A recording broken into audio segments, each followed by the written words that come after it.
परमेश्वर के धन्य नाम की महिमा हो। प्रभात मनन के सत्र 2594 में आप सभी का बड़े प्रेम के साथ स्वागत करता हूं। आइए आज के मनन के लिए हम पढ़ते हैं यूहन्ना की पहली पत्री अध्याय 4 पद 16। जो प्रेम परमेश्वर हमसे रखता है उसको हम जान गए और हमें उसका विश्वास। परमेश्वर प्रेम है और जो प्रेम में बना रहता है वो परमेश्वर में बना रहता है और परमेश्वर उसमें बना रहता है। परमेश्वर और उनका प्रेम दोनों एक दूसरे से अविभाजित दो बातें हैं। परमेश्वर के सारे नैतिक स्वभावों का सारांश प्रेम है। मैं पूर्व में एक मनन में ये बात बताया था जो शायद आप याद कर रहे होंगे। परमेश्वर जब कृपा, भलाई, धीरज आदि कोई भी अन्य गुण किसी के साथ साझा करता है तो ऐसे करने के लिए उनकी प्रेरणा निम्न व्यक्ति के प्रति परमेश्वर का प्रेम ही है। हमारा उद्धार के लिए अपना पुत्र को दे देना परमेश्वर हमारे साथ की गई सबसे बड़ी भलाई है। निम्न भलाई हमारे साथ करने के लिए उनकी प्रेरणा क्या थी? उनका प्रेम ही था। यूहन्ना 3:16, रोमी 5:8। परमेश्वर को और उनका प्रेम को हम कभी भी एक दूसरे से अलग नहीं कर सकते। प्रेरित यूहन्ना इस सच्चाई को यहाँ स्पष्ट करने का एक मूल कारण है जो हम यूहन्ना की इस पहली पत्री के अध्ययन शुरू करते समय से याद कर रहे हैं। इफिसुस एवं आसपास की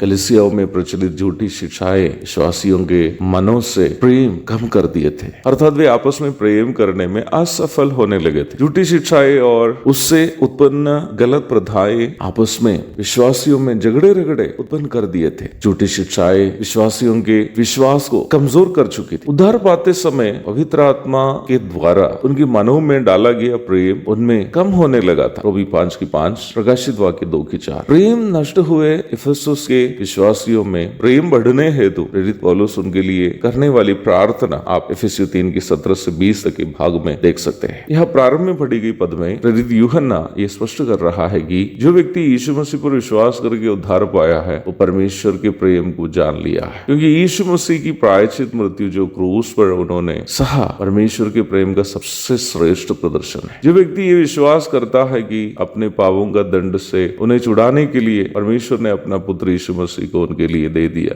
और प्रभु की मृत्यु और पुनरुत्थान में उन्हें पापों से क्षमा एवं अनंत जीवन मिले हैं, वह अवश्य परमेश्वर के प्रेम को जान लिया। और इस प्रकार वास्तव में जो व्यक्ति उद्धार का अनुभव में आया वह उस ईश्वरीय प्रेम को जो उन्होंने अनुभव किया दूसरों के साथ अवश्य साझा करेंगे। वो व्यक्ति जो प्रेम परमेश्वर से उन्होंने पाया उसे दूसरों के साथ बिना साझा किए रह नहीं सकता। तो प्रेरित यूहन्ना का कहने का निचोड़ यही है कि यदि विश्वासी होने का दावा करने वाला कोई इंसान प्रेम करने के बजाय ईर्ष्या, नफरत आदि से भरा हो तो उस व्यक्ति को उद्धार के सही अनुभव में आने की अनिवार्यता है। यानी उनको उद्धार पाने की जरूरी है, नहीं तो अपना पाया हुआ उद्धार के सही अनुभव में लौट आने की अनिवार्यता है। और जिनकी सही शिक्षा हमें उद्धार पाने और उद्धार के सही अनुभव में जीने के लिए मदद करती है, वही झूठी शिक्षाएं हमें उद्धार पाने से और उद्धार के अनुभव में जीने से वंचित रखती है। हमें उद्धार के सही अनुभव में जीने की अनिवार्यता है जो हमें वचन की सही शिक्षा से ही प्राप्त कर सकते हैं। एक और शुभ दिन की धन्य कामनाओं के साथ आज का मनन में समाप्त करता हूँ। प्रभु आप सबको आशीष दे।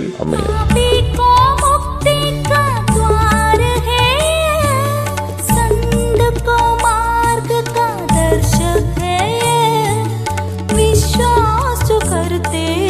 उसके लिए अनंत जीवन का